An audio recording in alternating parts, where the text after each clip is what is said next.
আসসালামু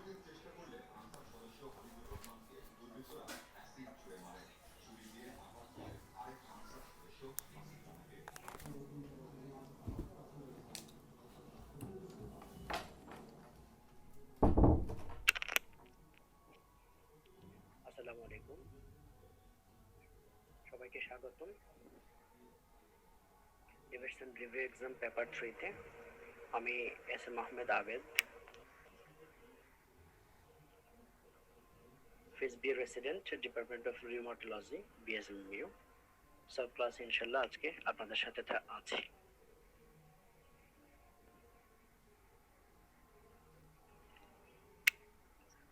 Number 1 question. Disease typically affecting the first carpometacarpal joint at the base of the thumb. এটা দেখেন common যে disease গুলো দেয়া আছে, like rheumatoid arthritis, gout, psoriatic arthritis, ankylosing spondylitis, osteoarthritis, প্রতিটা ডিজিজের স্পেসিফিক জয়েন্ট প্যাটার্ন আছে এবং এই প্যাটার্ন থেকে প্রায় কমনলি কোশ্চেন হয়। যেমন দেখেন, যদি আমরা প্রথমে রিউমেটয়েড আর্থ্রাইটিসের কথা বলি, সবসময় আমরা ক্লাসিক প্রেজেন্টেশন গুলো নিয়ে কথা বলি। রিউমেটয়েড আর্থ্রাইটিসের ক্লাসিক প্রেজেন্টেশন হলো স্মল symmetrical inflammatory polyarthritis, predominantly upper limb। Commonly দেখা যায় আপার লিম্বের সবচেয়ে কমন ইনভলভ জয়েন্ট হলো রিস্ট জয়েন্ট রিউমেটয়েড আর্থ্রাইটিসে, রিস্ট, এরপরে মেটাকার্পোফ্যালাঞ্জাল জয়েন্ট মানে এমসিপি জয়েন্ট যেটা, এন্ড পিআইপি জয়েন্ট। এই জয়েন্টগুলো বেশি ইনভলভমেন্ট হয় রিউমেটয়েড আর্থ্রাইটিসে। লোয়ার লিম্বের জয়েন্টগুলো এজ ইউজুয়াল ইনভলভমেন্ট হয়, স্পাইন ইউজুয়ালি ইনভলভমেন্ট হয় না।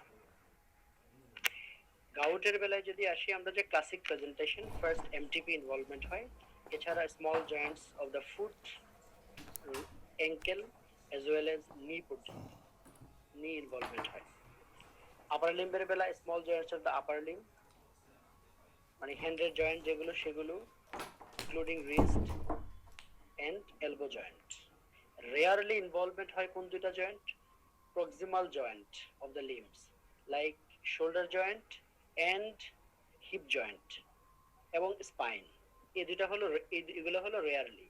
তাহলে স্পাইন আর proximal joints of the limb like shoulder joint and hip joint, এগুলো রেয়ারলি ইনভলভমেন্ট হয়। আর বাকি জয়েন্টগুলো সবই ইনভলভমেন্ট হতে পারে, বাট ক্লাসিক ইনভলভমেন্ট হলো ফার্স্ট এমটিপি জয়েন্ট। সোরিয়াটিক আর্থ্রাইটিসের বেলায় যদি বলি, সোরিয়াটিক আর্থ্রাইটিসের আপনারা জানেন ডিফারেন্ট প্রেজেন্টেশন আছে।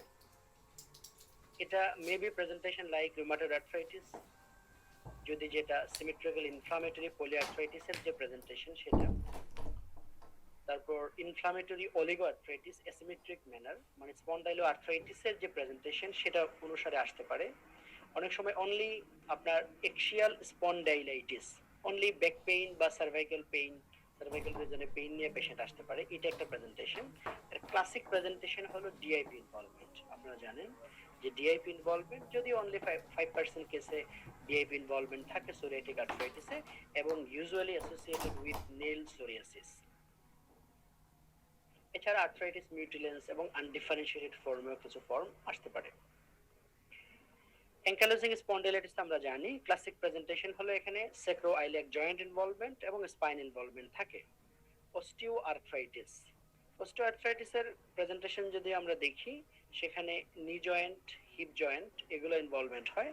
আপার লিম্বের বেলায় মোস্ট কমনলি দেখা যায় আপনার ফার্স্ট সিএমসি জয়েন্ট যেটা কার্পোমেটাকার্পাল জয়েন্ট, এটা ফার্স্ট কার্পোমেটাকার্পাল জয়েন্ট। এছাড়া পিআইপি এবং ডিআইপি, স্পেশালি যদি আপনার জেনারেলাইজড নোডাল অস্টিওআর্থ্রাইটিস হয় সেখানে। এবং এখানেও আপনারা জানেন যে বুচার্স এবং হ্যাবার্ডেন নোড যেগুলো আছে এগুলো নিয়েও কোশ্চেন হয় যে কোনটা বুচার্স এবং কোনটা হ্যাবার্ডেন্স। তাহলে সিএমসি জয়েন্ট, ফার্স্ট সিএমসি বললে আমরা এখানে আনসারটাকে বুঝতে পারছেন, আমরা অস্টিওআর্থ্রাইটিসটাকে নিচ্ছি। Most common risk factors for development in septic arthritis. Septic arthritis আপনারা জানেন it is a medical emergency. So এখান থেকে বারবার কোশ্চেন হয় এবং সিঙ্গেল বেসড কোশ্চেনও কয়েকবার আসতে দেখা গেছে। প্রথম কথা, এখানে যে অপশনগুলো দেয়া আছে A B C D E, all are risk factor for development for septic arthritis. এটা সবার জন্য সেপটিক আর্থ্রাইটিস হয়, কিন্তু মর্টালিটি বাড়ে কিন্তু অনলি ফর ইনক্রিজিং এজ। এটা হলো মর্টালিটি বাড়ার কারণ, ইনক্রিজিং এজ। এখান থেকে আপনার কোশ্চেন হয় এরকম একটা সিনারিও দিয়ে যে ক্লাসিক প্রেজেন্টেশন বা কোন ক্লাসিক্যালি কোন জয়েন্ট ইনভলভমেন্ট হয়। সেপ্টিক আর্থ্রাইটিসের classic involved joints are knee joint and hip joint. Investigation করে অবভিয়াসলি ইনভেস্টিগেশনে আমরা synovial fluid aspiration and culture. মনে রাখবেন gram staining only 50% positive result আসে, কিন্তু কালচার যখন করা হয় 90% কেসে অর্গানিজম পাওয়া যায়। অতএব যদি সিঙ্গেল বেস্ট কোশ্চেনে সাইনোভিয়াল ফ্লুইড স্টাডি দিয়ে একটা অপশন থাকে গ্রাম স্টেইনিং, আরেকটা অপশন থাকে কালচার সেন্সিটিভিটি, আপনি অবভিয়াসলি সিঙ্গেল বেস্টে কালচার সেন্সিটিভিটিকে চুজ করবেন। আর ট্রিটমেন্ট অপশনে সিঙ্গেল বেস্ট এসে আপনারা সবাই জানেন flucloxacillin is the drug of choice.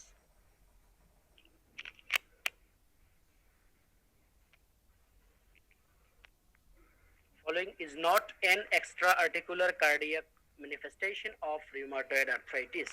ডেভিডসনের যে বক্সটা আছে আর এর এক্সট্রা আর্টিকুলার ম্যানিফেস্টেশনের এই বক্স থেকে বারবার কোশ্চেন হয় এবং প্রতিটা জিনিসই আপনি খুব নজর দিয়ে দেখেন।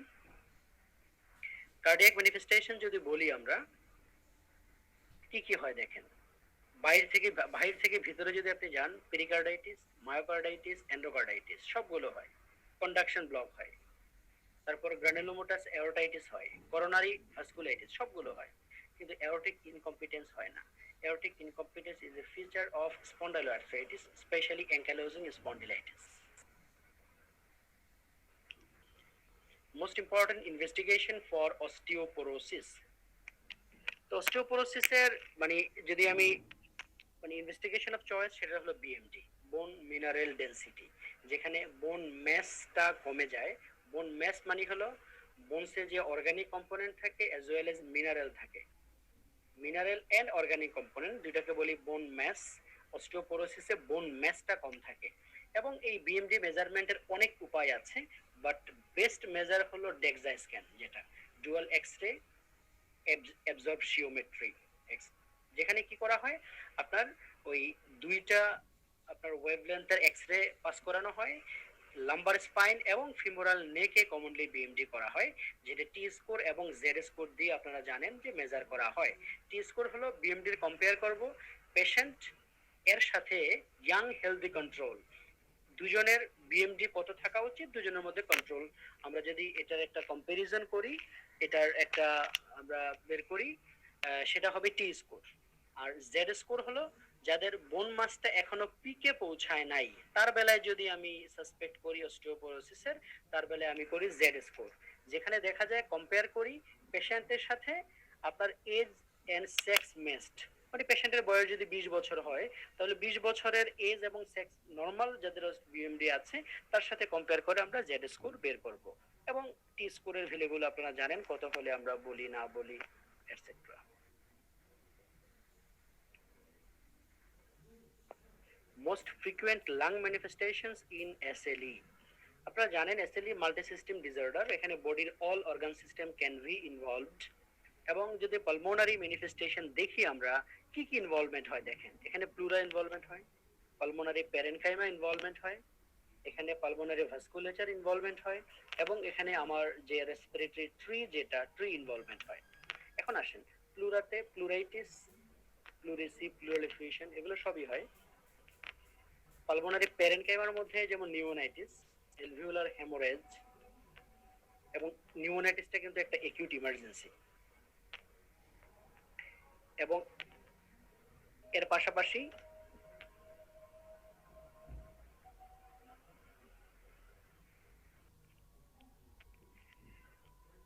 এবং লাং প্যারেনকাইমার মধ্যে আরেকটা কমন ইনভলভমেন্ট হলো নিউমোনিয়া, কারণ SLE itself is an immune compromised condition as well as SLE তে যে ড্রাগ অনেক সময় ইমিউন সাপ্রেসিভ ড্রাগ ইউজ করা হয়, দুইটার ইফেক্টের জন্যই এখানে প্যারেনকাইমার মধ্যে নিউমোনিয়া হতে পারে। ব্লাড ভেসেলের মধ্যে কমনলি পালমোনারি আর্টেরিয়াল এবং এর সাথে একটা কমন হলো ডিপিএলডি ডেভেলপ করে পালমোনারি প্যারেনকাইমার মধ্যে। ভাস্কুলেচারের মধ্যে পালমোনারি আর্টেরিয়াল হাইপারটেনশন, এবং অনেক সময় এটা প্রাইমারি হতে পারে অনেক সময় সেকেন্ডারি টু ডিপিএলডি, আবার অনেক সময় ক্রনিক ভেনাস থ্রম্বোএম্বোলিজম ডেভেলপ করে এবং যার কনসিকুয়েন্সেও পালমোনারি হাইপারটেনশন ডেভেলপ করতে পারে। আর পেশেন্টের ব্রঙ্কিওলাইটিস বা আপনার এই রেসপিরেটরি ডিজিজও অনেক সময় ডেভেলপ করে। তাহলে বাট এর মধ্যে মোস্ট কমন হলো serosal involvement, the most common involvement serositis. Mixed connective tissue disease, কোন অ্যান্টিবডি আছে? আমরা সবাই জানি মিক্সড কানেকটিভ টিস্যু ডিজিজ বলতে চারটা ডিজিজকে যখন কোনোভাবেই ইন্ডিভিজুয়াল চারটা ক্লাসিফিকেশন ক্রাইটেরিয়া ফুলফিল করা যায় না, প্রতিটার কিছু কিছু ফিচার আছে। যেমন কোনো পেশেন্টের যদি ফিচারস অফ কিছু কয়েকটা ফিচার আছে, এসএলই, সিস্টেমিক স্ক্লেরোসিস, ডার্মাটোপলিমায়োসাইটিস বা শগরেন সিনড্রোম, এগুলো অনেকে রিউমাটয়েড আর্থ্রাইটিসটাকেও এর মধ্যে আবার নিয়ে আসে এমসিটিডির মধ্যে। এবং এই এমসিটিডির আপনার যে এন্ট্রি ক্রাইটেরিয়া সেখানে হলো এনটি আরএনপি পজিটিভিটি। বেসিক্যালি এনটি আরএনপি না, এনটি ইউ1 আরএনপি আছে। ইউরিডিন এর মধ্যে অনেকগুলো টাইপ আছে, তার মধ্যে ইউ1 আরএনপি যদি থাকে সেটা, তো এনটি আরএনপিটা বলা হয়, ডেভিডসন আরএনপির কথাই বলা আছে। এন্টি সেন্ট্রোমিয়ারের ব্যাপারে জানেন, এটা হলো আপনার সিস্টেমিক স্ক্লেরোসিসের একটা auto antibody, specially limited cutaneous systemic sclerosis. এনে তো মাল্টি ডিফারেন্ট ডিজিজে যেগুলো আছে, অল কানেক্টিভ টিস্যু ডিজিজে থাকতে পারে। এনটি জু1 এটা কমনলি আপনার এই মায়োসাইটিসের সাথে associated, polymyositis. Commonly anti Jo one থাকলে pulmonary involvement, specially DPLD, arthritis, Raynaud's phenomena, mechanic's hand, fever, এই কন্ডিশনগুলো বেশি থাকে। এটাকে এন্টি সিনথেটিস সিনড্রোমও বলা হয়ে থাকে অনেক সময়। এনটি এসএসএ বা যেটাকে আমরা রো বলি, এটা আপনার primary Sjogren's syndrome, secondary Sjogren's as well as SLE এর সাথেও অ্যাসোসিয়েটেড থাকে। এবং এর একটা ইম্পর্টেন্ট আউটকাম হলো, আগে এক সময় বলা হতো যে এনএ নেগেটিভ এসএলই তে কোন অ্যান্টিবডি পজিটিভ থাকবে, সেটা হলো এনটি রো যেটা, বা এসএসএ যেটা, যেহেতু এটা আজকাল বলা হয় না, কারণ এখন আর এনএ নেগেটিভ এসএলই বলে কিছু নাই। কারণ এসএলই যে ক্লাসিফিকেশন ক্রাইটেরিয়া ডেভিডসন অবশ্য আসে না এখনো, যে এটার নতুন ক্রাইটেরিয়া হলো এএনএ পজিটিভিটি হলো এন্ট্রি ক্রাইটেরিয়া, তারপর যদি 10 পয়েন্ট ফুলফিল করে এটাকে আমরা এসএলই বলবো। About polycystic kidney disease, which is more appropriate. আপনারা সবাই জানেন polycystic kidney disease autosomal dominant disorder, যেখানে পিকেডি1 এবং পিকেডি2 জিনটা মিউটেশন হয়, এবং 85% কেসে আমরা পিকেডি1 জিন মিউটেশন পাই, এবং রিমেইনিং 15% কেসে আমরা পিকেডি2 জিন মিউটেশন পাই। এবং আউটকাম যদি দেখি, আমরা দেখি পিকেডি1 জিন যাদের মিউটেশন, এদের এট দ্য এজ অফ 50-তে 50% পেশেন্টের আপনার এই সিকিডি ডেভেলপমেন্ট হয় এটা। আর যাদের পিকেডি2 জিন মিউটেশন তাদের বেলায় অ্যারাউন্ড 69 to 70 ইয়ার্স এর বেলায় একটা অল্প সাম পার্সেন্টেজে আপনার সিকিডি ডেভেলপমেন্ট হয়। এবং এর ক্লাসিক এডিপিকেটি কিন্তু আপনার খুব ইম্পর্টেন্ট ফর আপনার সিঙ্গেল বেসড কোশ্চেন। এটার কমন প্রেজেন্টেশনটা হলো আর্লি অনসেট হাইপারটেনশন নিয়ে আসে patient, abdominal lump, vague discomfort, recurrent UTI, এগুলো নিয়ে পেশেন্ট আসতে পারে। যখন আসে আপনি এক্সামিন করে রেনোমেগালি পেলেন অ্যাসোসিয়েটেড উইথ হেপাটোমেগালি পারেন, কারণ এখানে রেনাল সিস্ট যেরকম মাল্টিপল পাওয়া যায়, রেনাল সিস্ট একইভাবে অনেকগুলো হেপাটিক সিস্টও থাকে। এবং এই পেশেন্টের অনেক সময় একটা ফ্যামিলি হিস্ট্রি বা পেশেন্টের history of sub arachnoid haemorrhage থাকে, কারণ এখানে বেরিয়ানিরিজম পাওয়া যায়। অনেক সময় এডিপিকেটের একটা ক্লাসিক প্রেজেন্টেশন দেয়া থেকে বললো চেস্ট এক্সামিন করে কি পাবেন, বা প্রিকোডিয়াম এক্সামিনেশন করে। আপনারা জানেন লেফট সাইডেড রিগার্জিটেশন মারমারটা এখানে বেশি পাওয়া যায়, এমআর এবং এআর এর মারমারটা পাওয়া যায় এইটা। অ্যাবডোমিনাল এক্সামিনেশন করে তো অর্গানোমেগালি বললামই, তারপর আপনি এখানে অ্যাবডোমিনাল হার্নিয়াটা কমন দেখা যায় এটা। তারপর এই পেশেন্টের কোলোনিক ডাইভার্টিকুলাম হয়, অর্থাৎ পেশেন্টের আপনার যদি এরকম একটা হেমাটোকেজিয়া বা মেলেনার প্রেজেন্টেশন নিয়ে আসে, এবং এগুলোর সাথে অনেক সময় লিংক করে কোশ্চেন হয়। ড্রাগ অফ চয়েস তো জানেনই, এসিএ বা এআরবি ড্রাগ অফ চয়েস। এবং এদের দেখা যায় আপনার এই অ্যারাউন্ড 5 to 10% কেসে আপনার এই রেনাল রিপ্লেসমেন্ট থেরাপি লাগে। আনসারটা কোনটা আমরা এখান থেকে ক্লিয়ার হয়ে গেলাম, তাই না? C is the right option. Number 8 যদি আসেন, আইজিএ নেফ্রোপ্যাথি। আইজিএ নেফ্রোপ্যাথির ক্লাসিক প্রেজেন্টেশন কি? একটা পেশেন্ট একটা হিস্ট্রি থাকে, ইউজুয়ালি একটা preceding history of upper respiratory tract infection, এবং তার ডেজ টু উইকস পরে যদি পেশেন্টের একটা নেফ্রাইটিক প্রেজেন্টেশন হয়, যে পেশেন্টের আপনার body swelling, recent onset hypertension, তারপর হেমাচুরিয়া, এক্সামিন করে আপনি এই ইনভেস্টিগেশন করে প্রোটিন ইউরিয়া পেলেন, তাহলে এটা মোর লাইকলি আইজিএ নেফ্রোপ্যাথির ফেভারে যায়। এবং IGA nephropathy is associated with liver disease and coeliac disease, এটার সাথে। যদিও এটার এক্সাক্ট কজটা আমরা জানি না, বাট প্রিসিপিটেটিং কজ হিসেবে অনেক সময় আমরা আপার আরটিআইটা অ্যাসোসিয়েটেড পেয়ে থাকি। এটারও আপনার ট্রিটমেন্ট ইনভেস্টিগেশন তো বলেই দিলাম, ড্রাগ অফ চয়েসের মতো এসিআই বা এআরবি আর ফ্লুইড রেস্ট্রিকশন আদার্স। তাহলে বিটা অ্যাসোসিয়েশন থাকে না আসলে আইজিএ নেফ্রোপ্যাথির সাথে। Renal replacement therapy in CKD is not indicated. এটা খুবই ডেভিডসনের যে বক্সটা আছে, একিউট কোন কন্ডিশন এবং ক্রনিক কোন কন্ডিশনে আপনি রেনাল রিপ্লেসমেন্ট থেরাপি দিবেন। আপনি লাস্ট অপশনটা দেখেন, রিফ্র্যাক্টরি হাইপোক্যালেমিয়া। আসলে সিকিডির পেশেন্টের সবার হয় হাইপারক্যালেমিয়া, নো হাইপোক্যালেমিয়া, এই জন্য অপশনটাকে আমরা ফলস নিচ্ছি। Normal serum complement found in, কিছু কন্ডিশন আছে যেসব কন্ডিশন আমরা জানি low serum complement level, specially যেই কন্ডিশনগুলো আপনার এই টাইপ 3 হাইপারসেনসিটিভিটিতে হয়, এবং যে কন্ডিশনগুলোতে complement activation, specially classical path of complement activation হয়, সেখানে আপনি C3 C4 লেভেলটা কম পাবেন। আপনি এখানে দেখেন সবগুলো কন্ডিশনে classical path of complement activation হয়, এক্সেপ্ট লাস্ট যে অপশনটা দেখতে পাচ্ছেন মেমব্রেনাস নেফ্রোপ্যাথি, এখানে কোনো কমপ্লিমেন্ট অ্যাক্টিভেশন হয় না। ডেভিডসনের বক্সে আছে, জেনেসিসের শীটেও দেয়া আছে। অতএব এই অপশনটা একটু দেখে নিন। which is not physical sign of advanced CKD। সুন্দর, ডেভিডসনের যে ফিগারটা দেয়া আছে অ্যাডভান্স সিকেডি তে কি কি পাওয়া যায় সেখান থেকে কোশ্চেনটা আসছে। লাস্ট অপশনটা দেখলে বুঝতে পারছেন, মেটাবলিক অ্যাসিডোসিস যদি হয়ে থাকে পেশেন্টের respiratory rate deep saying respiration থাকার কথা, তাই না? অতএব এটাই হবে রাইট অপশন। রোনাল স্টোনের যে বক্সটা আছে সেখানে ক্যালসিয়াম অক্সালেটের পার্সেন্টেজটা সবার উপরে দেয়া আছে, अराउंड 60%। 13 দেখেন, এ 20-year-old আনকনশিয়াস পেশেন্ট আসলে ইমার্জেন্সিতে, তাকে দেয়া হলো আইভি সোডিয়াম বাইকার্বনেট। কেন দেয়া হলো? তো IV sodium bicarbonate is a alkali, অতএব অ্যালকালি দেয়া হবে, obviously there is some acidosis, metabolic acidosis. এই অপশনটা দেখেন, এটা নিয়ে আমরা একটু কথা বলবো। A blood gas analysis report of a 36-year-old patient admitted to pH 7.6, তারপর PCO2 46, বাইকার্বনেট 44। আচ্ছা, তাহলে এটার মানে কোন টাইপের মেটাবলিক অ্যাবনরমালিটি জানতে চাচ্ছে। দেখেন, যখন pH 7.6 মানে 7.4 এর বেশি আছে, তার মানে অবভিয়াসলি देयर ইজ অ্যালকালোসিস। এখন অ্যালকালোসিস হলে metabolic alkalosis or respiratory alkalosis, তখন আমরা তাকাবো PCO2 এবং বাইকার্বনেটের সাথে। যদি অ্যালকালোসিস মেটাবলিক হয় সেখানে বাইকার্বনেটটা 24 এর বেশি হওয়া উচিত, এবং যদি রেসপিরেটরি অ্যালকালোসিস হয় তাহলে PCO2 40 এর কম হওয়া উচিত, কারণ PCO2 টা অ্যাসিডটা কম থাকবে, এই জন্যই অ্যালকালোসিস।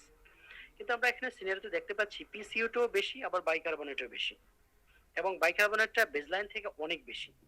তার মানে আমরা বুঝতেই পারছি এখানে primary abnormality is bicarbonate level 44।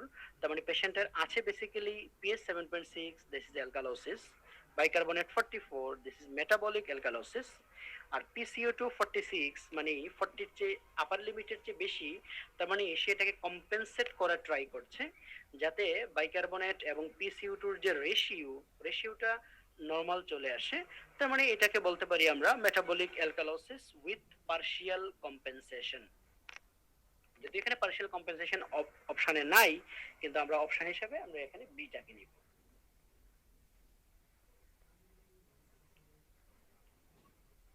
আমরা 15 যদি দেখি, a 26-year-old man developed euvolemic hyponatremia। কোনটা মোস্ট কমন অ্যাবনরমালিটি? দেখেন, ইলেকট্রোলাইট অ্যাবনরমালিটি থেকে সোডিয়াম অ্যাবনরমালিটি এবং পটাশিয়াম অ্যাবনরমালিটি, দুটো থেকে কোশ্চেন ইনভেরিয়েবলি হয়। সোডিয়াম থেকে কমনলি হাইপোনেট্রেমিয়াটা বেশি আসে, কারণ এটা ক্লিনিক্যালি বেশি রিলেভেন্ট, এন্ড কোশ্চেন বেশি হয়। আর হাইপারক্যালেমিয়া দুইটা থেকে কোশ্চেন হয়, কারণ দুইটাই কমন এবং দুইটাই মেডিকেল ইমার্জেন্সি। হাইপোনেট্রিমিয়ার যে বক্সটা আছে আমরা জানি ইউভলিমিক হাইপোনেট্রিমিয়া। যদি আমরা একটু গুছাই এটাকে, আপনি দেখেন যদি বডি থেকে সোডিয়াম লস হয় সামহাউ কোনোভাবে, that may be GI loss, renal loss or skin loss.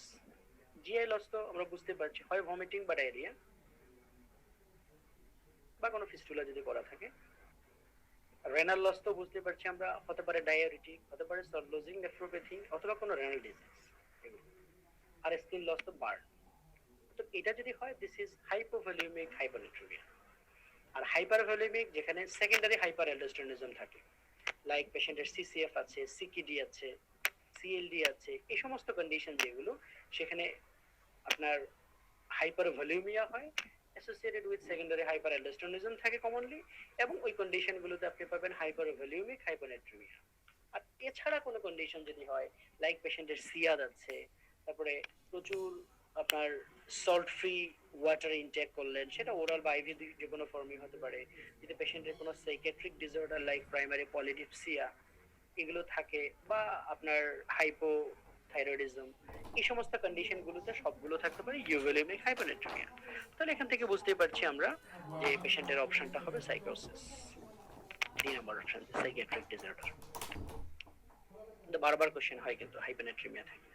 আপনাদের এই কোশ্চেনে দুইটা কোশ্চেন আছে। Following are the cause of redistribution of potassium into the cell except. Potassium ভিতরে যাওয়া মানে পটাশিয়াম ইনফ্লাক্স, তাই তো? পটাশিয়াম ইনফ্লাক্স হয় অ্যালকালোসিসে, আমরা জানি। কারণ অ্যালকালোসিস যখন হয়, তারপরে ইসিএফ এর প্রোটনকে ঠিক করার জন্য সেল থেকে পটাশিয়াম বাইরে আসে।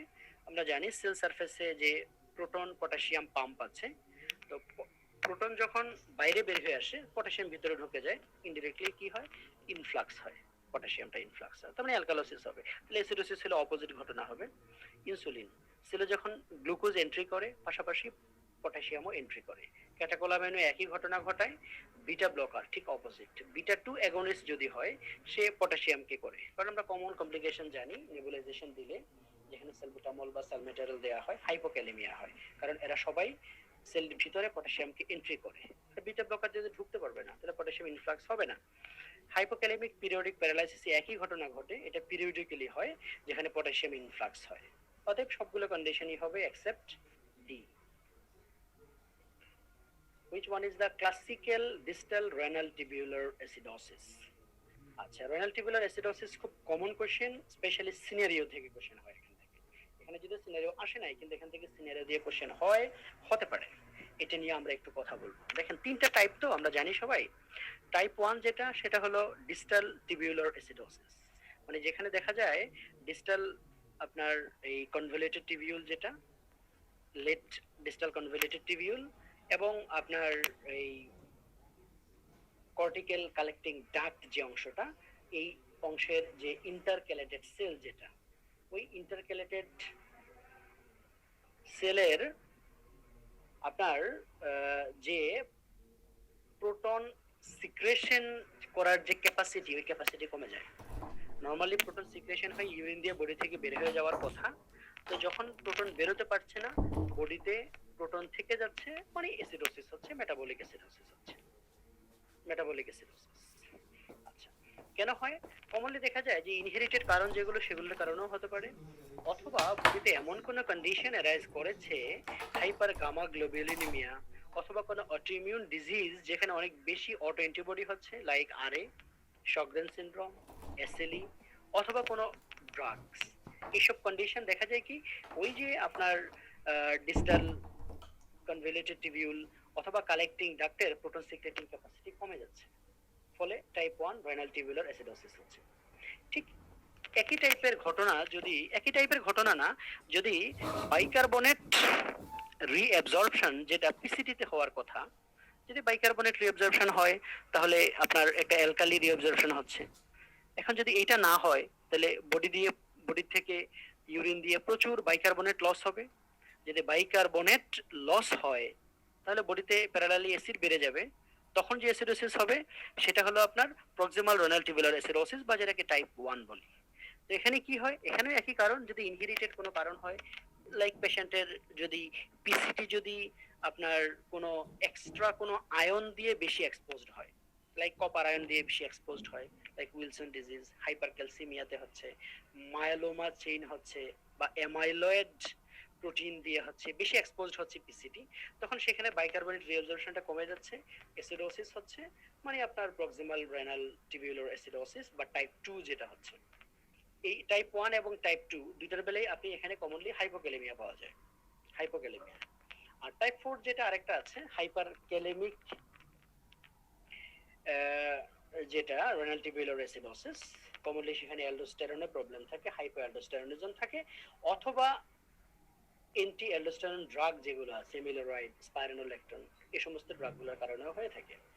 আচ্ছা, কমনলি সিনারিওতে যে কোশ্চেনটা হবে, আপনার একটা হয়তো ইবিজি রিপোর্ট দেওয়া আছে দেখুন মেটাবলিক অ্যাসিডোসিসের সাথে যদি পেশেন্টের ইলেকট্রোলাইট অ্যাবনর্মালিটির মধ্যে হাইপোক্যালেমিয়া থাকে, তাহলে মেটাবলিক অ্যাসিডোসিস উইথ হাইপোক্যালেমিয়া আপনার মাথায় চট করে ডিফারেনশিয়াল দুইটা, হয় রেনাল টিবিউলার অ্যাসিডোসিস অথবা bicarbonate loss commonly due to diarrhoea, এই দুইটা।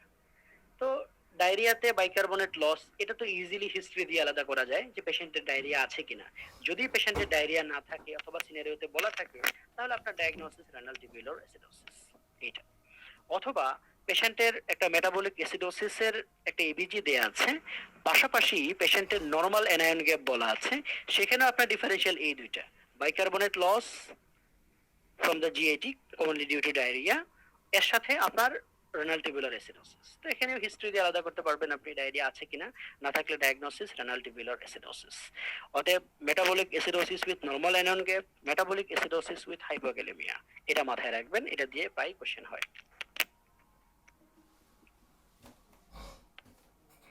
তাহলে এখানে বুঝতে পারছেন যে ক্লাসিক্যাল ডিজিটাল রেনাল টিবিউলার অ্যাসিডোসিসে কজগুলো ডিভিশনে দেয়া আছে, তার মধ্যে hyper gamma globulinaemia, which one cause secondary hypertriglyceridemia, ডিভিশনে সুন্দর একটা বক্স দেয়া আছে, secondary hypertriglyceridaemia, secondary hypercholesterolaemia. Nephrotic সিনড্রোমে কি হয় দেখেন, নেফ্রোটিক সিনড্রোমে ইউরিনারি প্রোটিন লস, হাইপোঅ্যালবুমিনেমিয়া, তখন লিভার করে কি ইনএপ্রোপ্রিয়েটলি প্রোটিন তৈরি করতে গিয়ে লাইপোপ্রোটিন বেশি তৈরি করে, ফলে পেশেন্টের সেকেন্ডারি হাইপার কোলেস্টেরোলেমিয়া বেশি হয়। Cholestatic liver disease, liver commonly আমরা জানি কোলেস্টেরল মেটাবলিজম করে age well age cholesterol excretion করে থ্রু বাইল। তো যেহেতু কোলেস্টেসিস, অতএব বডি থেকে কোলেস্টেরল বেরোতে পারছে না, অতএব এখানে সেকেন্ডারি হাইপার কোলেস্টেরোলেমিয়া হবে। হাইপোথাইরয়েডিজম, এখানে কি হয় আপনার হেপাটোসাইটে এলডিএল রিসেপ্টর এক্সপ্রেশনটা ডাউন রেগুলেশন হয়, তো যখন ডাউন রেগুলেশন হয় এলডিএল মেটাবলিজম হয় না, ব্লাডে কোলেস্টেরলটা বের, এগুলো সবই হলো সেকেন্ডারি হাইপার কোলেস্টেরোলেমিয়ার কারণ। আর টাইপ 2 দিয়ে আমরা জানি এটা হলো carbohydrate protein, initially carbohydrate metabolism normality, lately protein এবং ফ্যাট মেটাবলিজম নরমালিটি হয়, এবং এখানে ইউজুয়ালি হাইপার ট্রাইগ্লিসারাইডেমিয়াটা বেশি হয়ে থাকে। all are true regarding the diagnosis of CIAT except, তো বুঝতেই পারছেন এখানে যে high plasma urea, low to normal থাকে, এগুলো সব, তাই না? এই যে ডিভিশনাল সুন্দর বক্সটা আছে, এগুলো নিয়ে আলোচনা করার দরকার নেই আর। Following are the features of severe dengue except, অতএব সিভিয়ার ডেঙ্গু, যদি এখানে ডিভিশনের একইভাবে যে বক্সটা দেয়া আছে যে সিভিয়ার ডেঙ্গি, এখানে আমরা তিনটা জিনিস দেখি। প্রথম কথা, is there is any plasma leakage, plasma leakage বুঝবো কেমনে, পেশেন্ট শকে আছে কিনা, অথবা পেশেন্টের কোনো ফ্লুইড অ্যাকুমুলেশন কোথাও আছে কিনা, লাইক প্লুরাল স্পেসে কোনো ফ্লুইড আছে কিনা, পেরিকার্ডিয়াল স্পেসে, অ্যাবডোমেনে বা লিম্বসে, এগুলো থাকলে আমরা পেশেন্টের সিভিয়ার ডেঙ্গি বলবো। তারপর নাম্বার 1 হলো প্লাজমা লিকেজ। নাম্বার 2 হলো পেশেন্টের features of haemorrhage, commonly GI haemorrhage, পেশেন্টের কোনো হেমাটোমেসিস, পেশেন্টের মেলেনা বা হেমাটোকেজিয়া এগুলো আছে কিনা এটা।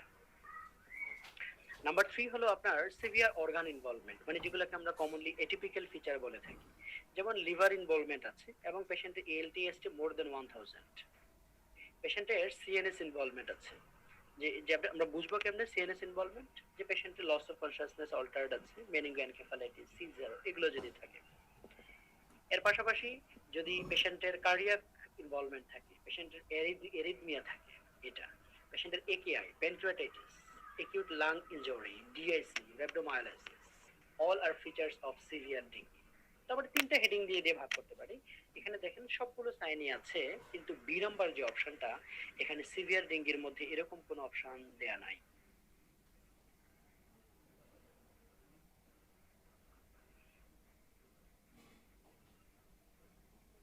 Twenty following statements true regarding measles virus.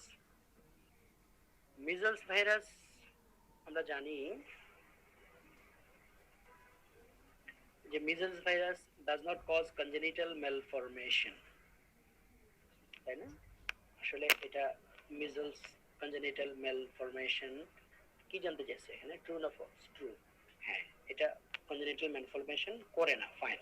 Natural infection হলে ইউজুয়ালি লাইফ লং ইমিউনিটি দিয়ে থাকে, এবং দেখা যায় যে যাদের হাইপোভিটামিনোসিস এ থাকে তাদের বেলায় যেহেতু ভিটামিন এটা আমরা জানি মিউকোজাল ইন্টিগ্রিটি মেনটেন হয়, তাদের বেলায় মিজলস ইনফেকশনের রেটও বেড়ে যায়। এবং এটা কমন প্রেজেন্টেশন হলো পেশেন্টের জেনারেলাইজড লিম্ফেডেনোপ্যাথি থাকে মিজলসের বেলায়, এবং আর্লি এবং লেট কমপ্লিকেশন হয়। আর্লি কমপ্লিকেশনের মধ্যে commonly patient secondary bacterial infection, commonly pneumonia, otitis media, এই কমপ্লিকেশন গুলো নিয়ে পেশেন্ট আসে। আর লেট কমপ্লিকেশন যেগুলো সেখানে এসএসপিপি হয়ে থাকে, সেরিব্রাল স্ক্লেরোজিং পেন এনকেফালাইটিস, এবং বলা হয়ে থাকে এটা মিজলস হওয়ার 7 বছর পরেও ইভেন এসএসপি হতে পারে। অতএব SSP is rare early complication না, এটা rare, but this is very late complication, even after 7 ইয়ার্সও হতে পারে। কেস রিপোর্ট আছে। most efficient test for leishmaniasis. তো লিশমেনিয়াসিস এর যদি আমি নিয়ে একটু কথা বলি, লিশমেনিয়াসিস একটা সুন্দর সিঙ্গেল বেসড কোশ্চেন, এবং এই লিশমেনিয়াসিস বা কালাজ্বর বা ভিসারাল লিশমেনিয়াসিস যদি আমরা কমনলি বলি, এটা ক্লাসিক প্রেজেন্টেশন আমরা জানি, initially high grade fever followed by a pyrexic period, then low grade fever. এখানে পেশেন্টের ক্যাকিক্সিয়া থাকে এবং ফিভার উইথ নরমাল অ্যাপেটাইট। এটা কোশ্চেনই হয় যে পেশেন্টের ফিভার উইথ নরমাল অ্যাপেটাইট বা weight loss with normal appetite, এই কোন কোন কন্ডিশনে থাকে। এটা একটা হলো আপনার এই লিশমেনিয়াসিস আসে, এবং এখানে হলো মেসিভ স্প্লেনোমেগালি থাকে, হেপাটোমেগালি থাকে। লিম্ফেডেনোপ্যাথি ইউজুয়ালি আমাদের সাবকন্টিনেন্টে পাওয়া যায় না, আফ্রিকান সাবকন্টিনেন্টে লিম্ফেডেনোপ্যাথি ইজ কমন। ইনভেস্টিগেশন করলে আপনি এগুলো ক্লাসিক কথাগুলো বলছি কারণ এগুলো দিয়ে আপনার সিনারিও কোশ্চেন হয়। সিবিসি তে আপনার প্যানসাইটোপেনিয়া থাকে, এবং যেটা বলা হয় প্রোগ্রেসিভ লিউকোপেনিয়া, মানে গ্র্যাজুয়ালি আপনি আজকে যদি সিবিসি করেন লিউকোসাইট কাউন্ট যা থাকবে সপ্তাহখানেক পরে করলে দেখবেন তার চেয়ে কম, তারপরে করলে আরো কম, প্রোগ্রেসিভ লিউকোপেনিয়া। এবং ইএসআরটা অনেক বেশি পাবেন এক্সপেক্টেড। হাইপো অ্যালবুমিনিয়ামে থাকে এবং হাইপার গ্লোবিউলিনেমিয়া থাকে, এই জন্য অ্যালডিহাইড টেস্ট যেটা non specific test for hyper gamma globulinaemia সেটা পজিটিভ থাকে। RK39 is a rapid test এবং এটার সেনসিটিভিটি বেশ গুড, স্পেশালি এন্ডেমিক এরিয়া যেখানে, সেখানে এটা ভালো, RK39 টেস্টটা ভালো কাজ করে।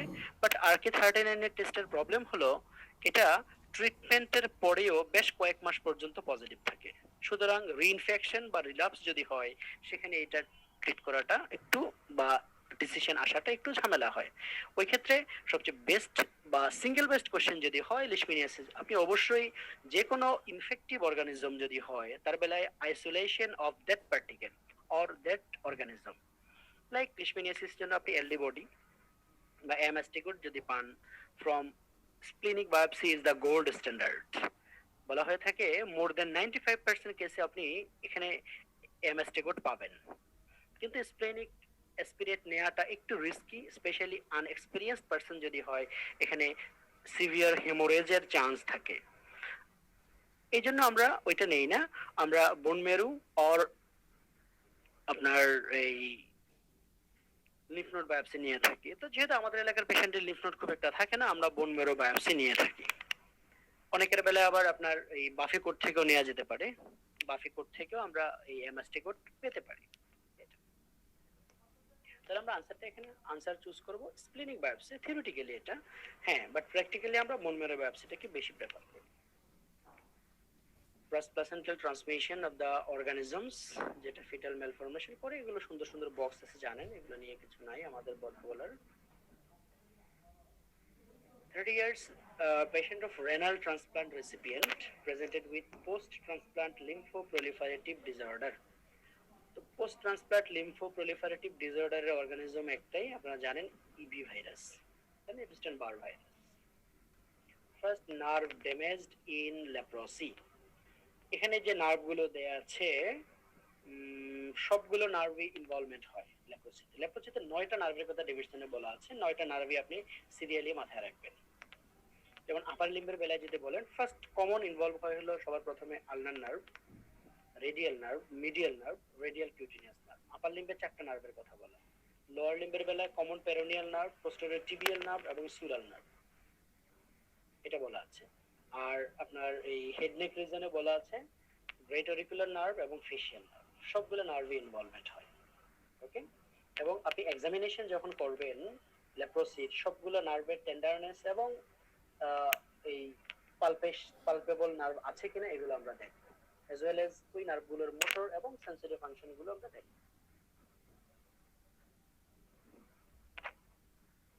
18-year women using Tempune UTI। টেম্পুনের সাথে আপনার UTI, এটা তো আনসার একটাই, সবাই জানেন, ইকোলাই।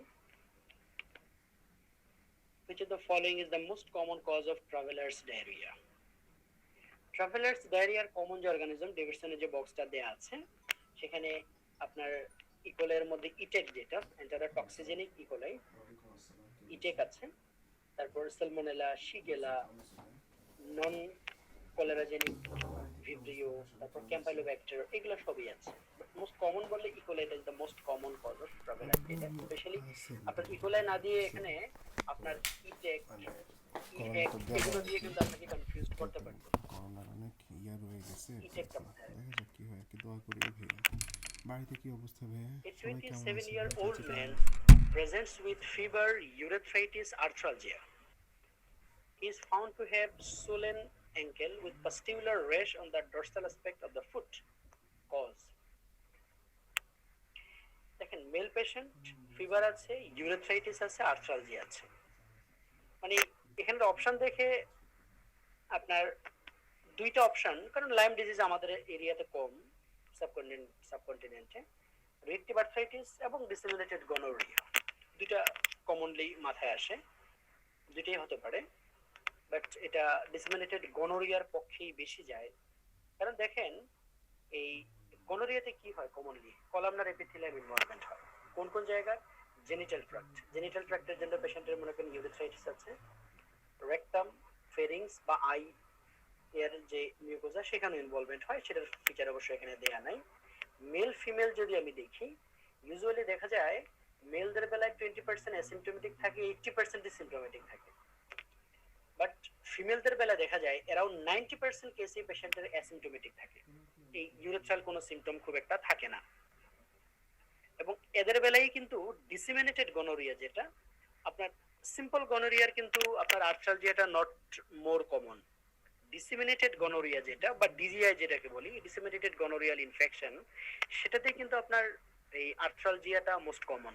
এবং আর্থ্রালজিয়াটা আপনার এই আর্থ্রালজিয়াটা মোর কমন ইন আপনার ডিজিআই যেটা বললাম। এখন ডিজিআই তো উইমেনদের বেশি হয়, কারণ মেলদের বেলায় 80% সিম্পটোমেটিক হয়।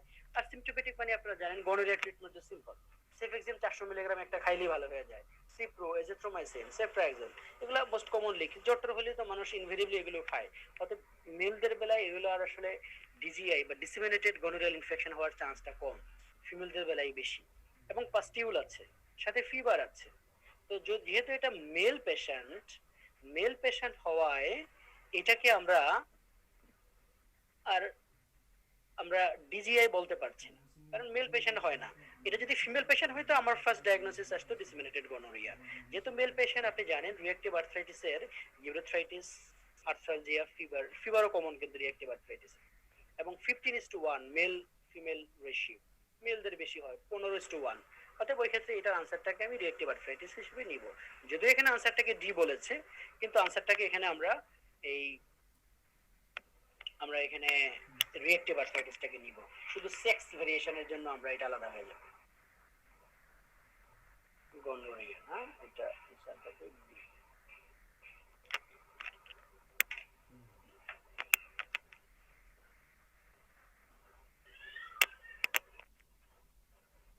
20, 29. 20-year-old man, fever dyspnea. Recently developed ulcer in the upper lip. Likely organism. দেখেন সবগুলো নিউমোনিয়ার অর্গানিজম দেয়া আছে, তাহলে বোঝাই যাচ্ছে fever dyspnoea due to pneumonia. তো কোন অর্গানিজম দিয়ে আপার লে ইনভলভমেন্ট হয়, মানে এখানে নিউমোনিয়া থেকে আপনারা দেখেন দুইটা কোশ্চেন আসছে, কারণ নিউমোনিয়াটা মোস্ট কমন। তো কারণ আপনি যখন আসবেন, পেশেন্ট আপনার কাছে আসে যাতে আপনি সিমটম দেখে অর্গানিজম কি হতে পারে ধারণা করে আপনি এমপিরিক্যাল অ্যান্টিবায়োটিক স্টার্ট করতে পারেন। কারণ আপনি স্পুটাম স্যাম্পল পাঠাবেন, ওইটার কালচার সেন্সিটিভ রিপোর্ট আসবে, 3 দিনের মতো সময় লাগবে। আপনি যদি ইনিশিয়াল একটা অ্যান্টিবায়োটিক ভালোভাবে অর্গানিজম আইডিয়া করে চুজ করতে পারেন, ইট মে বি লাইফ সেভিং। এই জন্য এটার উপর স্যারদের বারবার জোর থাকে যে কোন পেশেন্টদের জন্য আপনি কোন অর্গানিজম সাসপেক্ট করবেন, কোন অ্যান্টিবায়োটিক চুজ করবেন, এটা দিয়ে বারবার কোশ্চেন হয়। যেমন আপনি দেখেন যদি পেশেন্টের স্ট্রেপ্টোকোকাল নিউমোনিয়া হয়, তার বেলায় রাস্টি স্পুটাম থাকে, হেমোপ্টাইসিস থাকে, হার্পিস লেবিয়ালিস থাকে। এটা এটার বেলায় স্ট্রেপ্টোককাস নিউমোনিয়া। স্টেফ অরিয়াস ইউজুয়ালি থাকে in the episode of influenza. যদি বলে একটা ইনফ্লুয়েঞ্জা লাইক ফিচার ছিল, তারপরে এই সিমটম গুলো আসছে, এটা হতে পারে। ক্লেপসিয়ালা দেখা যায় অ্যালকোহলিক যারা, তাদের বেলায় বেশি হয়। লিজিওনেলা হলে এটা আউটব্রেক হয়, স্পেশালি যদি সেন্ট্রাল কুলিং সিস্টেমে কোনো প্রবলেম হয়, হোটেল রেস্টুরেন্ট এইসব জায়গায় সবার একসাথে হতে পারে। মাইকোপ্লাজমা নিউমোনি ইউজুয়ালি ইয়াংদের হয়, আর বুড়োদের হয় ইউজুয়ালি হিমোফিলাস ইনফ্লুয়েঞ্জা দিয়ে। অর্থাৎ এই যে কথাগুলো ডিভিশনের সুন্দর নিউমোনিয়াতে আলাদা আলাদা করে দেয়া আছে, এটা সুন্দর করে গুছিয়ে রাখবেন, সিঙ্গেল বেস্ট কোশ্চেন হয় এখান থেকে। এটার কারণটা তো বললামই কেন। Early diagnosis and introduction of specific antibiotic. Antibiotic acts by inhibiting mRNA synthesis. It's a rifampicin. 31-year-old male patient, 3-year history of ulcerative colitis, azathioprine relapse prevent করার জন্য আছে, কোন ভ্যাকসিন দেয়া যাবে না। তো আইবিডির পেশেন্ট আপনার একটা ইমিউন সাপ্রেসিভ ড্রাগ পাচ্ছে।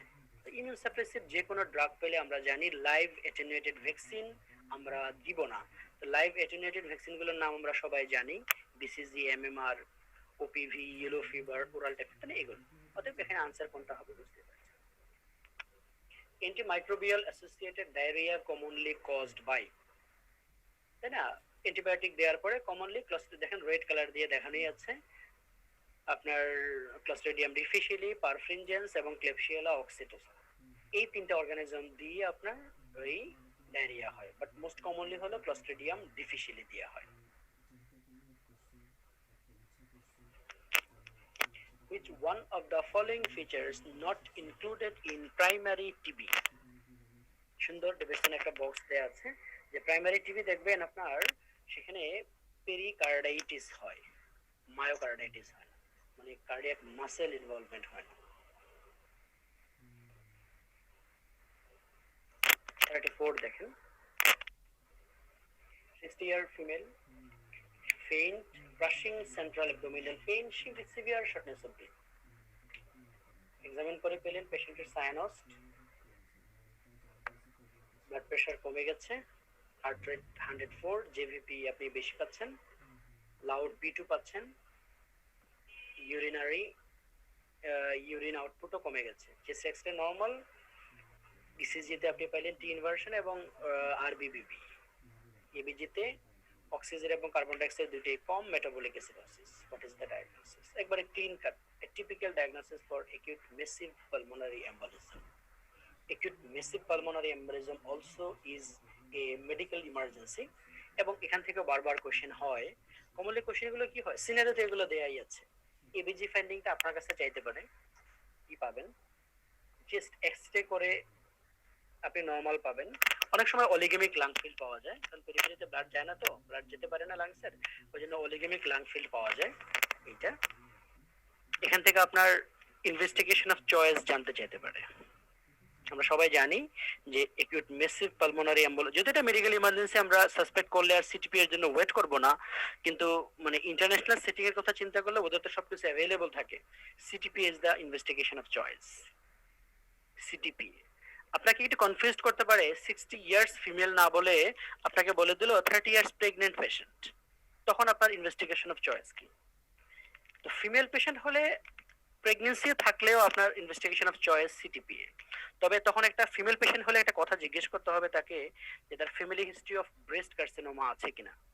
কারণ সিটিপিএ তে আপনার ব্রেস্টের উপরে আপনার রেডিয়েশনটা খুব বেশি হয়।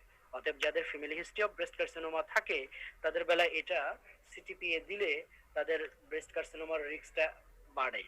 ওই ক্ষেত্রে তার বেলায় ইনভেস্টিগেশন অফ চয়েস থাকে ভিকিউ স্ক্যান, ভেন্টিলেশন পারফিউশন স্ক্যান। যদিও ভিকিউ স্ক্যানে ওভারঅল রেডিয়েশন বেশি, কিন্তু ব্রেস্ট টিস্যুতে এটার রেডিয়েশন হ্যাজার্ডটা কম। অতএব এটা এই দুইভাবে দিয়ে আপনার কোশ্চেন ঝামেলা করতে পারে আপনাকে এটা। আর ট্রিটমেন্ট অফ চয়েস যদি বলে, ট্রিটমেন্ট অফ চয়েস তো যেহেতু একটা আপনার এটা আপনার থ্রম্বোটিক কন্ডিশন, অথবা আপনাকে ড্রাগ অফ চয়েস হলো অ্যান্টিকোয়াগুলেশন, অবভিয়াসলি হেপারিন, কারণ ওয়ারফেরিন দিলে তো আপনার কাজ করতে সময় লাগবে।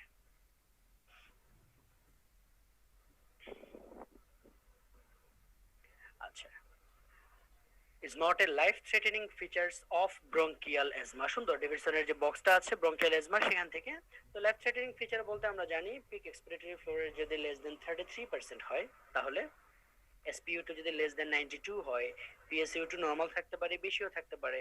তারপর যদি আপনি ইয়াগুলোর কথা মাথায় রাখেন, আপনার ভাইটালস গুলোর কথা, যে পালস ইউজুয়ালি বেশি থাকবে, ব্লাড প্রেশার ইউজুয়ালি কমে যাবে, সাইনাস থাকবে পেশেন্ট, চেস্ট এক্সামিন করলে আপনি সাইলেন্ট চেস্ট পাবেন, রেসপিরেটরি এফোর্টটা কম, পেশেন্ট এক্সস্টেড, ডেলিরিয়ামে আছে, কোমায় আছে।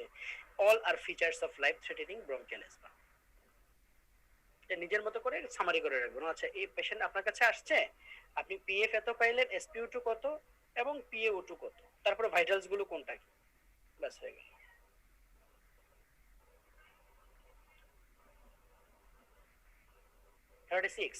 65-year-old মেল হসপিটালে আসছে, ডিজনি আছে, সাইনোসিস আছে, ফিঙ্গার গ্লাভিং আছে। অসকালটেশন করলে fine respiratory creps, not altered by cough. এক্সরেতে বায়োল্যাটারাল লোয়ার জোন রেটিকুলার, একবারে ক্লিন কাট ডায়াগনোসিস। এত সহজ করে অবশ্য আপনাকে পরীক্ষা হয়তো দিবেও না, একবারে বলাই আছে জিপিএলডি ডায়াগনোসিস। ডিপিএলডির বেলায় আমি দু একটা কথা বলবো, মানে ক্লাসিক যে কথাগুলো।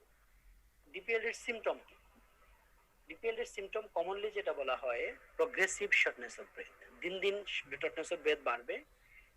Dry distressing calf, dry calf থাকে এবং ডিস্ট্রেসিং, খুব অসহ্য যন্ত্রণাকর কাফ থাকে। এক্সামিনেশন ফাইন্ডিং আপনি কমনলি কি পাবেন? আপনি যদি জেনারেল এক্সামিনেশন করেন সেখানে ফাইন্ডিং রেসপিরেটরি রেটটা বেশি পেতে পারেন, সাইনোসিস পাবেন, ক্লাবিং পাবেন, এই কমনলি কয়েকটা ফিচার পাবেন। এবং আপনি যদি ইয়াতে দেখেন, লাং বেস দেখেন, লাং বেস দেখলে বায়োলেটারাল ফাইন্ড এন্ড ইন্সপিরেটরি বেজাল ক্রেপস আনঅল্টারড বাই কাফ পেলেন। পালমোনারি হাইপারটেনশনের ফিচার থাকতে পারে। তারপর হলো ইনভেস্টিগেশন, আপনি এক্সরে করলেন, বায়োলেটারাল লোয়ার জোন রেটিকুলার পেতে পারেন লেট স্টেজে, বাট আপনি ইনিশিয়াল স্টেজ কিন্তু পাবেন না। আপনার এইচআরসিটির ডায়াগনোসিস, আপনার ইনভেস্টিগেশন অফ চয়েস হলো আপনার এই এইচআরসিটি। ডিপিএলডিতে HRCT is the investigation of choice, HRCT chest. আচ্ছা, করলেন এইচআরসিটি চেস্টে কি পাবেন? আর্লি চেঞ্জ এবং লেট চেঞ্জ, সবগুলো দিয়ে কোশ্চেন হয়। আর্লি চেঞ্জ হলো দুইটা, গ্রাউন্ড গ্লাস ওপেসিটি এবং রেটিকুলার নোডুলার শ্যাডোইং, এবং লেট ফাইন্ডিং হলো হানিকম্বিং এবং ট্রাকশন ব্রঙ্কিটিসিস। আর্লি চেঞ্জ এর প্রগনোসিস ভালো, কারণ এটা স্টেরয়েড বা ইমিউনোসাপ্রেসিভ দিলে রেসপন্স করে। যখন পেশেন্টের হানিকম্বিং এবং ট্রাকশন ব্রঙ্কিটিসিস হয়ে গেছে, মানে পেশেন্টের ফাইব্রোসিস হয়ে গেছে, সেখানে কোনো ইনফ্লামেটরি সেল নাই, অতএব সেখানে কোনো আপনার আসলে ইমিউনোসাপ্রেসিভ ড্রাগে কাজ করবে না। এই কথাগুলো মাথায় রেখে gold standard technique for drug sensitivity, obviously culture. Organism is not most commonly associated with pneumonia in alcoholic. Alcoholic এর বেলায় আমরা জানি সবাই যে ক্লেপসিয়েলা। আচ্ছা, এখানে দেখেন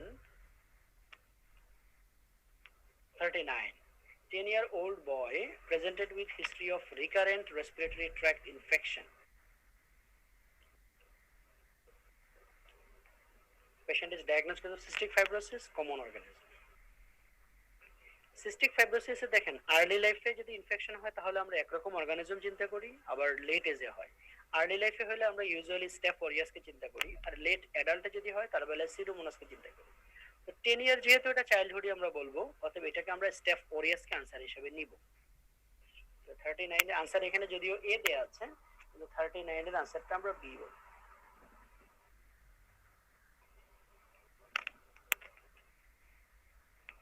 সিস্টিক ফাইব্রোসিস যদিও আমাদের দেশে ডায়াগনোসিস হয় না, খুব কম, মানে অত কমন না,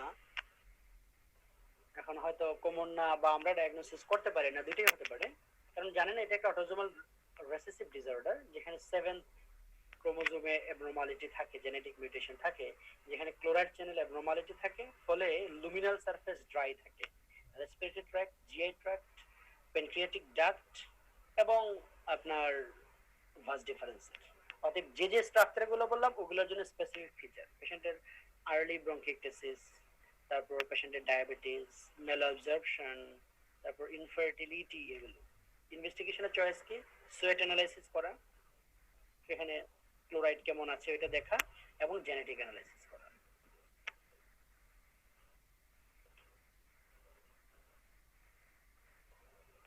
Which one of the following paraneoplastic features is least commonly seen in squamous cell carcinoma? Lambert-Eaton syndrome. আপনারা জানেন Lambert-Eaton হলো এটা মোস্ট কমনলি স্মল সেল কার্সিনোমার সাথে অ্যাসোসিয়েটেড।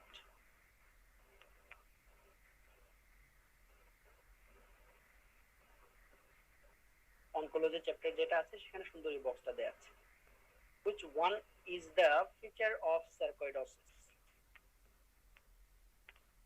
দেখেন স্ট্রাইডর হয় না, সেখানে পোস্টেরিয়র ইউভেটিস না, বেসিক্যালি অ্যান্টেরিয়র ইউভেটিস হয়। মনোনিউরেটিস মাল্টিপ্লেক্স, ঠিক আছে। Erythema multiformina, Erythema nodosum is the classic presentation of sarcoidosis. Osteomalacia না, commonly osteoporosis হয়ে থাকে।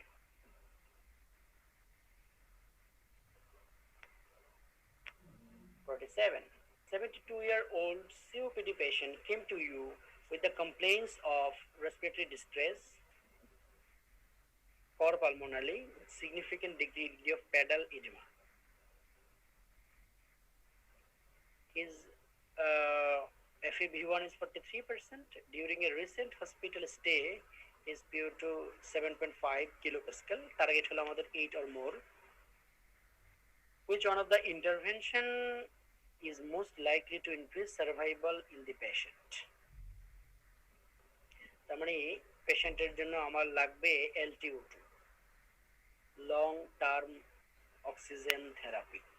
LTO2 দিয়ে এরকম সিনারিও দিয়ে কোশ্চেন হয় প্রায়। LTO2টা কি? একজন সিওপিডি পেশেন্ট, ক্লিনিক্যালি স্টেবল এবং যে সম্মত যে সে স্মোকিং বন্ধ করবে, ওরকম পেশেন্টের আপনি যদি 2টা এবিজি করেন 3 সপ্তাহ পর পর, এবং এবিজির রিপোর্টটা এরকম থাকে PaO2 যেটা টার্গেট আমরা বললাম মোর দেন 8 কিলোপ্যাসকেল, যদি সেটা আপনার লেস দেন 7.3 চলে আসে, লেস দেন 7.3 কিলোপ্যাসকেল, এবং এর সাথে FeV1টা আপনার লেস দেন 1.5 লিটার, তার আর কোনো কথা নেই। আপনি এবিজি করলেন লেস দেন 7.3 এবং সাথে পেশেন্টের FeV1 লেস দেন 1.5 লিটার, তার মানে আপনি তাহলে LTO2 দিয়ে দিতে পারবেন, লং টার্ম অক্সিজেন থেরাপি। আচ্ছা, PaO2 7.3 এর কম না, 7.3 টু 8 পর্যন্ত, মানে নরমাল তো 8 এর উপরে, তো 8 থেকে 7.3 এর মধ্যে, তখন এর সাথে দেখতে হবে পেশেন্টের ফিচারস অফ পালমোনারি হাইপারটেনশন আছে কিনা, ইডেমা আছে কিনা, নকটার্নাল হাইপোক্সেমিয়া আছে কিনা। যেমন আমাদের পেশেন্টের দেখেন, আমাদের পেশেন্টে কিন্তু ইডেমা আছে, পেডাল ইডেমা আছে, তার মানে আমার পেশেন্টের আসলে এই 7.3 টু 8 এর মধ্যে এবং পেডাল ইডেমা আছে, এবং পেশেন্ট ক্লিনিক্যালি স্টেবল সিওপিডির পেশেন্ট, যদি সম্মত হয় যে সে হ্যাঁ স্মোকিং আর করবে না, তাহলে আমরা তাকে লং টার্ম অক্সিজেন থেরাপি দিতে পারবো। তো LTO2টা মানে কিভাবে দেয়া হয়, এটা লো ফ্লো অক্সিজেন দেয়া হয়, 2 to 4 litre per minute oxygen, minimum 15 hour per day. সুন্দর ডেভিডসন একটা বক্স দেয়া আছে, ডেভিডসনের বক্সটা থেকে আমি বললাম একটু দেখে নিন LTO2, কারণ এটা আজকাল খুব বেশি ইউজ করা হচ্ছে। কারণ যে পেশেন্ট আপনি LTO2 দিয়ে ম্যানেজ করতে পারবেন, শুধু শুধু তাকে হসপিটালাইজড করার কোনো দরকার নেই। which of the following is associated with hyperacute allograft rejection? Hyperacute allograft rejection ডেফিনেশনে একটা বক্স দেয়া আছে যে আপনার এই রিজেকশনের ট্রান্সপ্লান্ট রিজেকশনের। তো হাইপারএকিউট রিজেকশন যদি বলি আমরা জানি যেখানে প্রিফর্মড অ্যান্টিবডি থাকে, প্রিফর্মড অ্যান্টিবডি যদি ডোনারের বডিতে থাকে, যখন আপনার ট্রান্সপ্লান্টটা নিল ওই ট্রান্সপ্লান্টের যে অ্যান্টিজেন আছে তার সাথে সে আপনার free antibody bound to the fixed antigen, মানে টাইপ 2 হাইপার সেন্সিটিভিটি রিঅ্যাকশনের মেকানিজমে ওই টিস্যু ডিস্ট্রাকশন হলো। আসলে এটা থেকে বাঁচার উপায় আসলে এটাই যে প্রিফর্ম অ্যান্টিবডি আছে কিনা ওটা দেখা, এবং এটা আসলে আপনার দেখার একটা উপায় হলো আপনার ক্রস ম্যাচিং করা, ডোনার এবং রেসিপিয়েন্টের ক্রস ম্যাচিং করে এটার চান্সকে আমরা কিছুটা হইলেও মিনিমাইজ করতে পারি। তবে যদি এই হাইপার অ্যাকিউট রিজেকশন হয়ে যায় তাহলে ট্রিটমেন্ট নাই কিছু, তাহলে এটা irreversible loss of that particular organ. তাহলে এখানে প্রি এক্সিস্টিং হিউমারাল অ্যান্টিবডি। এখন কোশ্চেন আসে তাহলে যেই ব্যক্তি জীবনে কোনো ট্রান্সপ্লান্ট হয়তো তার কাছ থেকে নেই তার বডিতে কিভাবে আপনার প্রি এক্সিস্টিং অ্যান্টিবডি আসলো? আসার উপায় দুইটা, যদি মাল্টিপেডিটি হয় হাজবেন্ডের কাছ থেকে নিল, তো তাই না, ফিটাসের কিছু পার্ট তো বাবার থাকে 50% পার্ট, ওখান থেকে হতে পারে, অথবা সে তার কাছ থেকে ব্লাড ট্রান্সফিউশন নিয়ে আসছে আগে, তখন কিছু টিস্যু এসে তার বডিতে অ্যান্টিবডি তৈরি করতে পারে, অথবা প্রিভিয়াসলি অন্য কোনো অর্গান সে নিয়েছে। এই তিন ভাবে প্রিফর্ম অ্যান্টিবডি তার বডিতে আসতে পারে রেসিপিয়েন্টের বডিতে। Regarding biological function of complement, কমপ্লিমেন্টের যে বায়োলজিক্যাল ফাংশন গুলো আছে এটা আপনারা জানেন যে কেমোটেক্সিস করে, তাই না। C3b আসলে কেমোটেক্সিস করে না, C3b হলো আপনার এটা অপসোনিন হিসেবে কাজ করে। তারপর ইনফ্লামেশন C5a 3a 4a, তাই না, এরা সবাই ইনফ্লামেশন করে আমরা জানি, ইমিউন অ্যাডহেরেন্স করে না, এগুলো ভুল আছে। অপসোনাইজেশন তো C3b এর কথা বললামই আমরা। এখানে বায়োলজিক্যাল ফাংশন কোনটা কি করে না করে এটা একটু দেখে নিই। What is the most common primary immune deficiency disorder? প্রথম কথা, প্রাইমারি এবং সেকেন্ডারির মধ্যে সেকেন্ডারি ইমিউন ডেফিসিয়েন্সি ডিসঅর্ডারস আর কমন। প্রাইমারির মধ্যে most common selective IgA deficiency. T-cell mediated immunity is the main host defense against. T-cell mediated immunity মানে যাকে বলি আমরা commonly sell mediated immunity. আমরা সবাই জানি সেল মিডিয়েটেড ইমিউনিটি বেসিক্যালি 6 অ্যান্টিজেনের এগেইনস্টে কাজ করে। Intracellular bacteria like microbacterium, chlamydia, rickettsia, virus, tumour, transplantation, fungus and protozoa, এই 6টা অ্যান্টিজেনের এগেইনস্টে কাজ করে।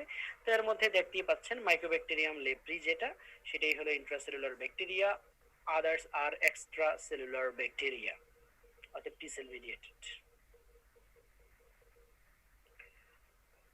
আর আপনার অ্যান্টিবডি মিডিয়েটেড ইমিউন রেসপন্স কাজ করে হলো আপনার mainly extra cellular bacteria and toxin, এই দুইটার এগেইনস্টে।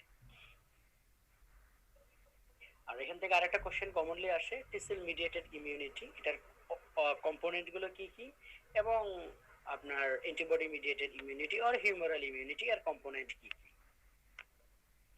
Pro inflammatory cytokines, pro inflammatory cytokines মানে যারা ইনফ্লামেশন কাসকেডকে অ্যাগ্রাভেট করে, আর অ্যান্টি ইনফ্লামেটরি সাইটোকাইন মানে যারা ইনফ্লামেটরি কাসকেডকে ডাউন রেগুলেট করে অথবা ইনফ্লামেশনকে কমায়, সহজ কথায়। তাহলে প্রো ইনফ্লামেটরি সাইটোকাইন কি কি আছে? আমরা কমনলি 4টা সাইটোকাইনের কথা বলি, ইন্টারলিউকিন 1, ইন্টারলিউকিন 6, ইন্টারলিউকিন 8 এবং TNF আলফা। তাহলে ইন্টারলিউকিন 1, 6, 8 এবং TNF আলফা আর প্রো ইনফ্লামেটরি সাইটোকাইন তারা বাড়াবে। আর অ্যান্টি ইনফ্লামেটরি সাইটোকাইনও কিছু আছে বডিতে আমার, ইন্টারলিউকিন 10 এবং TGF বিটা মানে টিউমার গ্রোথ ফ্যাক্টর বিটা এবং ইন্টারলিউকিন 10, এই দুইটা হলো আপনার অ্যান্টি ইনফ্লামেটরি সাইটোকাইন। নরমালি আমার আপনার বডিতে প্রো ইনফ্লামেটরি সাইটোকাইন এবং অ্যান্টি ইনফ্লামেটরি সাইটোকাইন একটা ব্যালেন্সড অবস্থায় থাকে। যদি কখনো অ্যান্টি ইনফ্লামেটরি সাইটোকাইন কমে যায় in comparison two pro inflammatory cytokine, তখনই বডিতে অটো ইনফ্লামেটরি বা অটো ইমিউন ডিজিজ যেগুলো সেগুলো বেড়ে যাবে। মানে এটাকে বলা হয় আজকাল অটো ইমিউন ডিজিজের আপনার main pathophysiology. Drug causing mast cell degranulation include. আচ্ছা, এটা মূলত অ্যানাফাইলাক্সিস থেকে কোশ্চেনটা আসছে। তো কি কি ড্রাগ মাসেল ডিগ্রানুলেশন করে? আপনারা যদি ওই বক্সটা দেখেন যে মাসেল ডিগ্রানুলেশনের, সেখানে দুইটা হেডিং দেয়া আছে, one is anaphylaxis, another one is anaphylactoid. Anaphylaxis means it is IgE mediated muscle degranulation. It is basically type 1 hypersensitivity.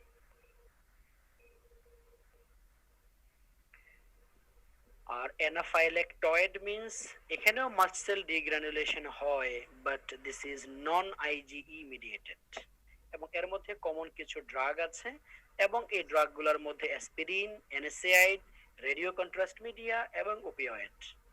Clinically দুইটাকে ডিফারেনশিয়েট করা যায় না, এবং ট্রিটমেন্ট অপশনও একই। এবং ডেভিডসনের ট্রিটমেন্ট অপশন দিয়ে কোশ্চেন হবে। অ্যানাফাইলাক্সিস যে বক্সটা দেয়া আছে সেখানে দেখবেন ট্রিটমেন্ট অপশন অনেকগুলো, বাট সিঙ্গেল বেস্ট আসলে আপনি জানেন অবভিয়াসলি আপনি অ্যাড্রেনালিনকে চুজ করবেন। অ্যাড্রেনালিন থেকে যে ঝামেলাটা পড়বেন পরীক্ষাতে, আপনি অ্যাড্রেনালিনের ডোজ মনে রাখবেন, অ্যামাউন্টটা কত, মানে কত এমএল দিবেন, কোন রুট আইএম না আইভি দিবেন, কত ডাইলিউশন দেখবেন দেয়া আছে, এটা কি 1:1000 না 1:100 না 1:10,000 ডাইলিউশন, এগুলো দিয়ে কনফিউশন করে। কারণ যেহেতু অ্যানাফাইলাক্সিস ইজ এ মেডিকেল ইমার্জেন্সি, আপনি যদি এটাকে ইমিডিয়েটলি ম্যানেজ না করতে পারেন তাহলে একটা ক্যাটাস্ট্রফি হতে পারে। Changes occurs during aging.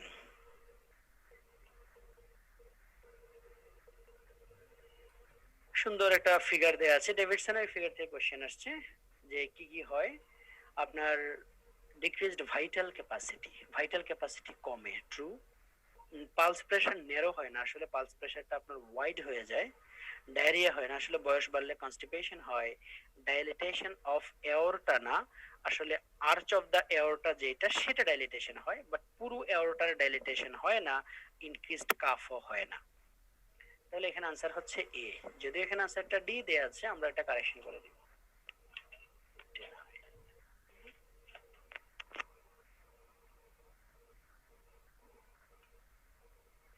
এবং member of multidisciplinary team, speech therapist. Paper 3 কিন্তু মোটামুটি যে কোশ্চেনগুলো আসে, এই কোশ্চেনগুলো অনেকটা এক্সপেক্টেড কোশ্চেন আসে। এই কোশ্চেনগুলো মোটামুটি কোন টপিক থেকে কি কোশ্চেন হবে আপনারা বুঝতেই পারলেন, আর এর আগে আপনারা জানেন এগুলো পরীক্ষা দিয়ে আসছেন, তো এগুলো ধরে প্রস্তুতি নেন। ঠিক আছে, ভালো থাকবেন সবাই।